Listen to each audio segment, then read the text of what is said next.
சங்கடம் தீர்க்கும் சனி பகவானே மங்களம் பொங்க மனம் வைத்தருள்வாய்.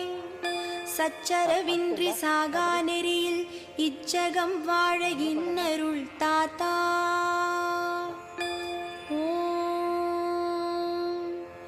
திருநள்ளார் க்ஷேத்திரத்தில் திருக்கோவில் கொண்டு திருவருள் பொழிகின்ற சனீஸ்வர பகவானே போற்றி.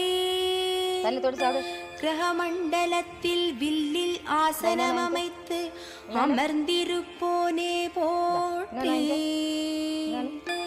யமனை கிரக தேவதையாய் கொண்டவனே போற்றி. கிரகமூர்த்தியாய் தானே விளங்கும் சனீஸ்வர பகவானே போற்றி போற்றி. சூரிய பகவானுக்கும் ஷாயா தேவிக்கும்